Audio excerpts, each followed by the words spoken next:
मुख्यमंत्री प्रशिक्षण कार्यक्रम झाला.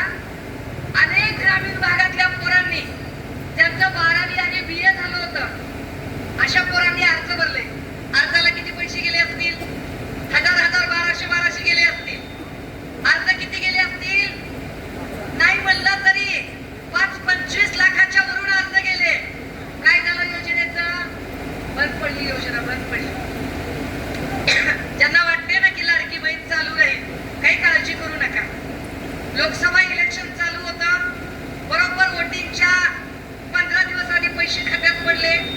मग विधानसभेच्या वेळेला बरोबर वोटिंगच्या 8 दिवस आधी पैसे खात्यात पडले. मग 3 महिने पैसे मिळाले नाही. मग नगर परिषद निवडणूक आली, बरोबर वोटिंगच्या 8 दिवस आधी पैसे खात्यात पडले.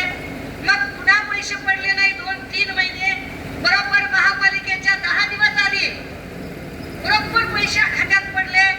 आता अजून ते थांबतील आणि बरोबर पंचायत समितीच्या वोटिंगच्या 2 दिवस आधी पैसे टाकणार. पगारी मतदार तयार करतात. गणित नीट समजून घ्या की ते तुम्हाला पैसे कसे देतात. बरं मला सांगा की तुमच्या घरातली तुमची लेक, तुमची बहीण, तुमची पत्नी, तुमची आई ज्या लाडक्या बहिणीच्या 1500 रुपयाची वाट बघत आहे, अर्थात ते महत्वाचे आहे. 1500 रुपये सुद्धा खूप मोठी रक्कम आहे. पण दादा हो, त्या 1500ची गरज का पडते? जर तुमच्या पोराला 15,000ची महिन्याला नोकरी असेल तर त्याला 1500ची गरज पडेल का? ते 15,000ची नोकरी देत नाही. ते अजिबात तुमच्या पोराला नोकरी द्यायला तयार नाही. आणि तुमच्या पोराने नोकरी मागितली हिंदू खतरे में है.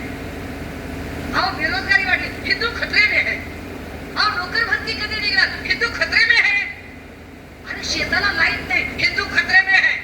अरे प्यायला पाणी, हिंदू खतरे में है. अरे लहान पोरीवर अत्याचार, हिंदू खतरे में है. तुम्ही प्रश्नच विचारायचा नाही. तुम्ही काहीही बोललात की हिंदू खतरे में है. आता हा कोणता हिंदू खतरे में है बरं? मला सांगा, जो सगळ्या शेतांमध्ये राबणारा जो शेतकरी आहे तो हिंदू नाही का? जो कर्जबाजारी झालेला जो शेतकरी आहे तो हिंदू नाही का? ही जी ज्या शेतकऱ्यांची लेकरं जी मी सांगते की पोटाला चिमटा घेऊन पुण्या मुंबईत शिकतायत ती हिंदू नाहीत का? ही जी 3 वर्षाच्या लेकरावर 5 वर्षाच्या लेकरावर अत्याचार होतोय हिंदू नाहीत का? मग यांचं हिंदू खतरे में हे आलं कुठं?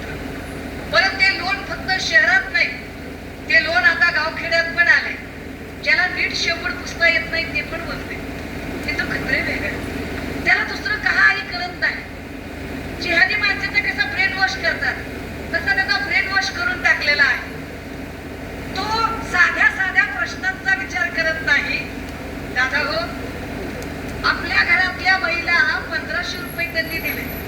पण विचार करा, जे 4 गॅस मिळत होते ना फुकट ते सगळे बंद झाले. 4 गॅस बंद, मुख्यमंत्री प्रशिक्षण योजना बंद, नवीन आशा वर्करची भरती नाही, नवीन पोलीस भरती नाही, शेतकऱ्यांची कर्जमाफी नाही, उसाला भाव नाही. ह्याच्यातलं कुठलंच ते करत नाही. बरं एवढं सगळं असताना एकीकडे म्हणजे समजा मी आहे,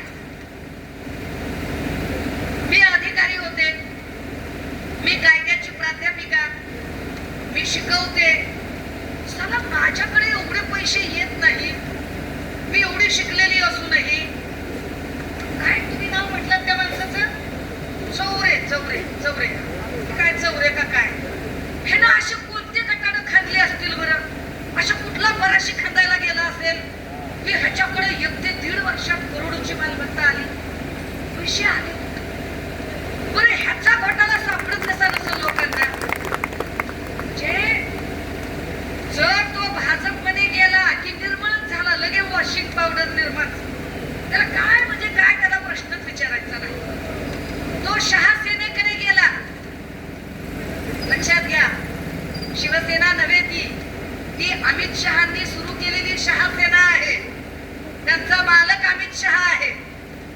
तर शहासेनेत गेला की त्याचा सगळा भ्रष्टाचार बंदच होतोय. मग त्याच्यावर कुणी प्रश्नच विचारत नाही, त्याच्यावर कुणी काय चकार शब्द करायला जात नाही. इकडं मोहनमध्ये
पैसे, मग चौथ्यांदा अजून पैसे. कशाचे?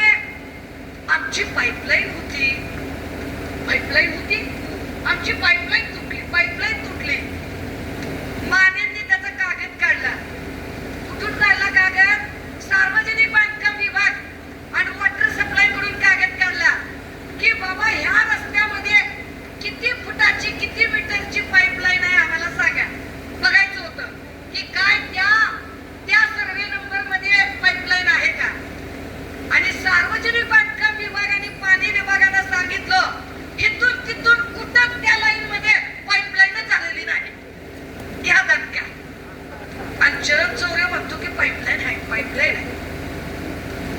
आता ह्या सगळ्यांवर जेव्हा मी त्या सगळ्या म्हणजे मला त्या कागदपत्रांचा अभ्यासच करायला 15 दिवस गेले. मला समजतच नव्हता कागद कशाचा काय आहे. सगळा आपण अभ्यास केला आणि नागपूरच्या विधिमंडळात ते मांडलं की हा चरण चौरे. दुसरा कोण होता तो? दुसऱ्याचं नाव काय? रमेश माने. अरे तुम्ही काय इथं तसे लय माने येतं पण तो रमेश माने. आता हे चौरे हे माने मग ह्या सगळ्यांचा आपण सगळा खोलचिट्टा काढला त्या नागपूरमध्ये. साहजिकच आहे की चोर म्हणलं की भाजपचाच, चोर म्हणलं की शिंदेचा. इमानदार कशाला जाते तिकडं? चोरच चोरीला पोहायला जाते तिकडं, बाकी कोण जात नाही. आता ही सगळी जेव्हा आपण विधिमंडळात ते सगळं मांडलं, मग ते काँग्रेसच्या वडेट्टीवारजींनी मांडलं, ते भास्कर दादांनी मांडलं, ते आदित्य दादांनी मांडलं, बाहेर मी सभागृहाच्या मांडलं आणि त्याची आपण चौकशी लावली. आता बघा बरं का, म्हणजे चोर ती चोरण वर शिरजोर. इकडं लगेचच टीव्ही नाईनचा दादा होता, इथून लगेचच तिकडं काय सांगाल तुम्ही? सुषमाताईंनी तुमच्यावर आरोप केलेले आहेत, तुमचं काय म्हणणं आहे? मी आता अब्रू नुकसानीचा दावा टाकणार. बघा चोराची शिरजोरीची भाषा. मी अब्रू नुकसानीचा दावा टाकणार आहे. आहार वार गड्या, तुला नाही आबरून मी कशाला घाबरू?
बोलत होते. मला खाली बसून वाटत होतं, आईला किती बोलतोय माणूस, किती बोलतोय माणूस. मग पुढे लक्षात आलं की जी माणसं ध्येयवेडी असतात, जी माणसं कुणाच्या एका पैशात बिंदी नसतात, जी माणसं स्वतःच्या कष्टाचं खातात आणि जी माणसं समाज बदलासाठी झपाटलेली असतात, ती बोलायला उभी राहिली की ती भरभरून बोलतात. ही फॅक्ट आहे. त्यामुळे ते भरभरून बोलायला लागले होते. दादा हो, जरा विचार करा. तुम्ही रोज कष्ट करताय कुणासाठी? तर तुमच्या लेकरांच्यासाठी, की आपल्या लेकराला चांगलं शिक्षण मिळावं. पोरगं 10वी पास झालं की त्याला भारीतलं भारी कॉलेज मिळावं. कुठलं कॉलेज मिळावं? कुणी म्हणते पुण्याचं कॉलेज मिळू दे, कुणी म्हणते इकडं, कुणाला वाटतंय आपलं लेकरू पाचगणीला शिकू दे, इकडं कुठं महाबळेश्वरला शिकू दे. तुम्ही एवढ्या भारी कॉलेजला लेकराला पाठवा आणि कॉलेजच्या गेटवर जर ड्रग्ज, अफीम, चरस, गांजा विकणारे लोक उभे असतील तर तुमच्या लेकरांचं भविष्य काय? एका महिन्यात तब्बल 3ऱ्यांदा साताऱ्यात ड्रग्ज सापडले. एका महिन्यात 3ऱ्यांदा 6,500 कोटीचं ड्रग्ज सापडलं. 6,500 कोटी कशाला म्हणतात? लक्षात घ्या, इलेक्शनला ते कदाचित इथं पैशाचा पाऊस पडतील, कदाचित एका मताला 10,000 15,000 खर्च करतील. काम घालून आणले नाहीत, कष्ट केलेले पैसे नाहीत.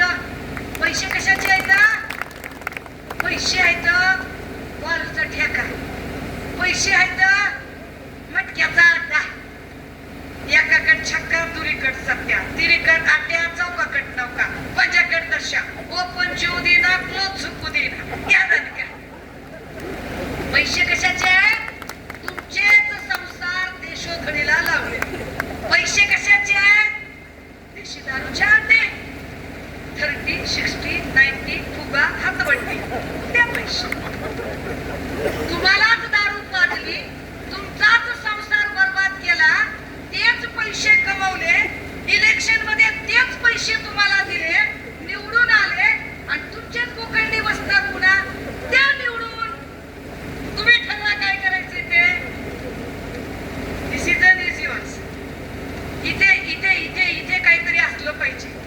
डोकं तुम्ही लावलं पाहिजे की जर ड्रग्जने पिढ्या गारद होत आहे, ते कुणाचंही लेकरू गारद होऊ शकतं आणि हे ड्रग्ज सत्ताधाऱ्यांना सापडत नाही. आणि आम्ही रोज ओरडतोय, 3ऱ्यांदा ड्रग्ज सापडलं, 3ऱ्यांदा. मुख्यमंत्र्यांनी पहिल्यांदा ड्रग्ज सापडलं तेव्हा म्हणाले नाही नाही त्याचा संबंध नाही, मी क्लीन चिट देतो, वारदंडा. तुम्ही मुख्यमंत्री आहात का न्यायाधीश आहात? तुम्ही का जजवर निकाल ऐकवताय? आता दुसऱ्यांदा परत ड्रग्ज सापडलं, पण या तरी वेळेला मुख्यमंत्र्यांची इच्छा आहे का कारवाई करायची? का मुख्यमंत्र्यांना फक्त मुंबईच्या महापौर पदामध्ये शहासेनेच्या लोकांनी फार वळवळ करू नये म्हणून एक दबाव तंत्राचं राजकारण करण्यासाठी तेवढ्याच टायमिंग पुरतं ती कारवाई केली आहे? कारण कारवाई महाराष्ट्रातल्या पोलिसांनी केलीच नाही, कारवाई गुजरातच्या पोलिसांनी केली. बघा, ड्रग्ज इथं आणि महाराष्ट्रातल्या पोलिसांची हिंमत होत नाही काय ड्रग्ज पकडायची. इकडे पोलीस आहेत बरं काय सगळे, ही सगळे पोलिस थांबलेली आहेत. ह्या बिचारांना काही माहित नसतं. ह्यांना कुठं दारूचा अड्डा आहे माहित नाही, ह्यांना कुठं मटक्याचा अड्डा आहे माहित नाही, ह्यांना एक सुद्धा बेकायदेशीर धंदा माहित नाही. सगळे एकदम साधे भोळे लोक आहेत, लय साधे भोळे माणसं आहेत. इतके निष्पाप, इतके शांत, ह्यांना एक सुद्धा 2 नंबरचा धंदा माहित नाही. कसं काय म्हणला? सगळं माहित आहे का? मला असं वाटलं की ह्यांना काहीच माहित नाही. नसल बापडीचं माहित असलं तर आपण सांगूया त्यांना, बघू त्यांनी रेड केली तर एखादी. कारण इथून पुढे सोलापुरात मीच आहे, त्यांची माझी गाठभेट रोज पडणार आहे. काय मी इथून पुढे सोलापुरात, काय काळजी करू नका. दादा हो, एक लक्षात घ्या,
करतो, जर तुम्ही हे प्रतिनिधी निवडून दिले तर आम्ही अजून ताकदीने जिल्हा परिषदेत प्रश्न विचारू शकतो. जर तुम्ही या प्रतिनिधींच्या सोबत उभे राहिलात तर अजून ताकदीने या जिल्ह्यातल्या प्रत्येक खात्याचा नेमका कारभार काय चाललाय यावर प्रश्न विचारायचं बळ आम्हाला मिळू शकतं. ते बळ देण्याची कुवत आपल्यात आहे. पण मी पुन्हा सांगते, आम्ही पैसे देऊ शकत नाही. पण सुषमा अंधारे पैसे देणार नाही, एकदम क्लिअर. काय कुणाचे 10,000 घ्यायचे, 15,000 घ्यायचे, खुशाल घ्या. काय त्याच्या बाचे पैसे आहेत काय? त्यांना कुणाचा तरी गळा कापून दरोडे टाकून चोऱ्या माऱ्या करून चाललेले पैसे आहेत. त्यामुळे पैसे बिनधास्त घ्या. मग कुणाला द्यायचं ते मात्र तुमच्या हातात आहे, ते तुम्ही ठरवा.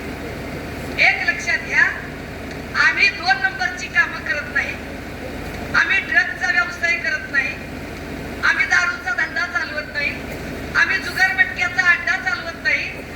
आमच्याकडे 2 नंबरचा धंदा असता तर कदाचित आम्ही पण त्यांच्यासारखा पैसा वाटू शकलो असतो.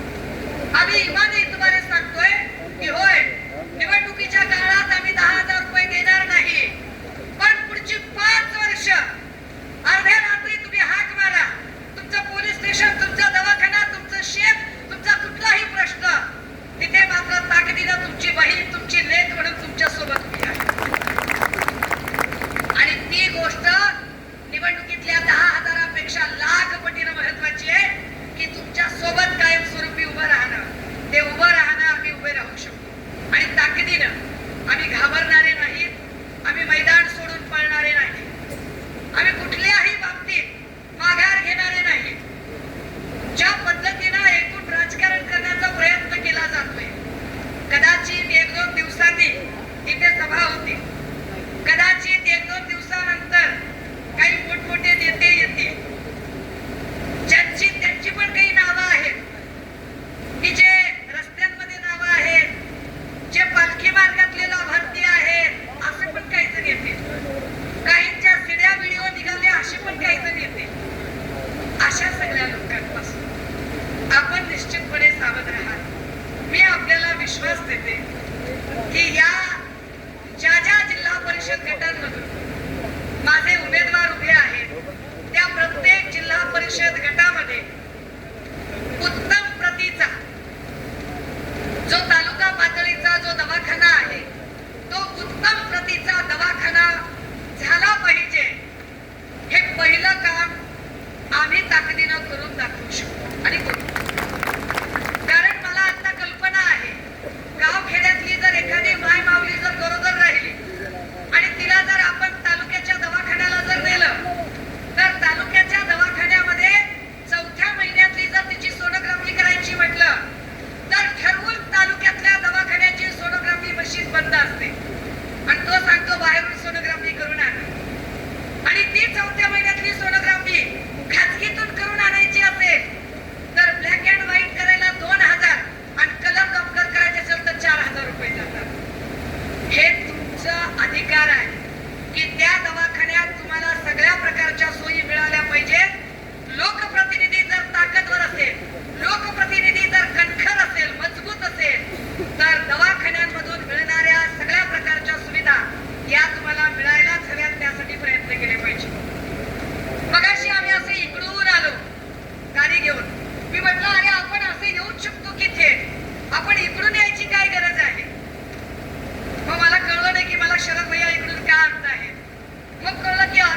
असे मोबाईल घेऊन रेकॉर्ड करायलेले, काही जण मोबाईलवर ऐकवायला लागलेले. तुम्हाला एक सांगू का, खबऱ्यांचं अर्थकारण फार मोठं नसतं. खबऱ्यांचे काय लय मोठा लाखाचा बिझनेस नसतो. खबरे बिचारे खूप झालं, एक 90 आणि हाफ बिर्याणी एवढंच त्यांचं अर्थकारण असतं. हे जे काही हाफ बिर्याणी 90 वर काम करणारे खबरे आहेत, ज्यांना मी आज काय काय बोलते ते रेकॉर्ड करायचे, त्यांनी अजून एक वाक्य आवर्जून रेकॉर्ड करावं. उद्या दोघांमधला कुणी बी एक जण बोलो, कुणी पण, मी पुढची सभा पेंडूरला कागदपत्रासकट घेतलीच म्हणून नाटक करायचं नाही माझं. कारण खऱ्याला मरणच नाही. ज्या कागदपत्रांची ताकदाने मी एलईडी लावून कागदपत्र दाखवलं आणि एकेकाची पाक आबरूची बाबाडे काढेल. कारण तुम्ही काय लुटून खाल्लंय लोकांना, तुम्ही काय पद्धतीनं सरकारच्या जीवावर माज केलाय, तो सगळा माज त्या कागदपत्रांमधून दिसतोय. पण दादा हो, ते असं का करू शकतात? त्याचं कारण तुमच्यासारखी माणसं गपमान बसतात आणि त्यांना विरोध करत नाही. तुमच्यासारख्या लोकांनी थोडं पेटून उठायची गरज आहे. थोडासा एक प्रतिकार दाखवायची गरज आहे. तुम्ही तो प्रतिकार दाखवू शकता. इकडे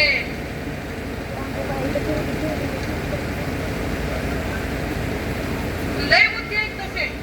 हे दुधाऐवजी दुधात पाणी, केमिकल, पांढऱ्या रंगाचं केमिकल ओतायचं, दुधाचं डुप्लिकेटिकल करायचं, या अशा अनेक मुद्दे आहेत. पण मला या सगळ्यांवरती आता अजिबात जायचं नाही. मला आपल्या सगळ्यांच्यासाठी फक्त अपील एवढंच करायचंय की इथलं मंदिर असेल, इथला सार्वजनिक सभेचं ठिकाण असेल, सार्वजनिक मी येताना छत्रपती शिवरायांच्या चौकाची जागा बघितली, तो चौक असेल, त्याच्या आजूबाजूचे जिल्हा अंतर्गत गटा अंतर्गतचे रस्ते असतील, या सगळ्या गोष्टी आणि ही कामं, ही जिल्हा परिषद गटा अंतर्गतचे रस्ते जोडणं म्हणजे खेडेगावांना एकमेकांना जोडणं आहे. आपल्या शेजारून जरी मोठा रस्ता गेला असला तरी अंतर्गत रस्ते मात्र अजूनही खराब आहे. हे अंतर्गत रस्ते नीट होणं ही सुद्धा आपली गरज आहे.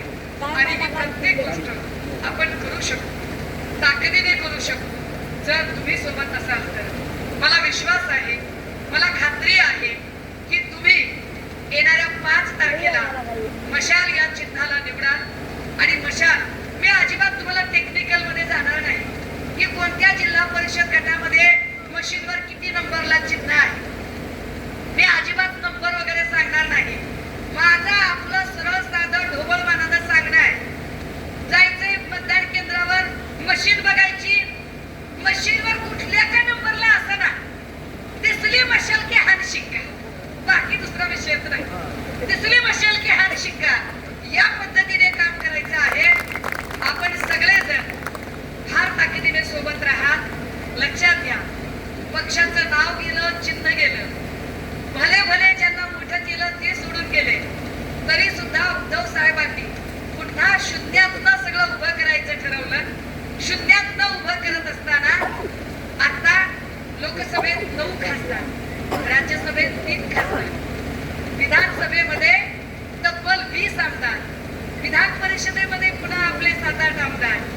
आता नगर परिषदेला त्यांनी पैशाचा पाऊस केला होता. नगर परिषदेला पैशाचा पाऊस. सभा केवढ्या? हॅलो, अरे उदय, तुम्ही बोलताय का? इथे मला काय चाललं होतं सगळं, एवढं सगळं करून किती नगरसेवक निवडून आले माहिती त्यांचे? फक्त 616. आपण 1 रुपया खर्च केला नाही, ना दमदाटी केली, ना मोठे मोठे काही गप्पा हाणल्या. 543 लोक निवडून आले. आपला सत्याच्या पाठी परमेश्वर असतो. आपण सत्याने वागणारी माणसं आहोत. आपण खरेपणाची लढाई देणारे आहोत. मला विश्वास आहे की निश्चितपणे या निवडणुकीत सुद्धा या गटांमधून ही सगळी माणसं अतिशय उत्तम पद्धतीचं प्रदर्शन करतील आणि तुम्ही सगळेजण अतिशय ताकदीने त्यांच्या सोबत राहाल. पुनश्च एकदा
धन्यवाद ताई.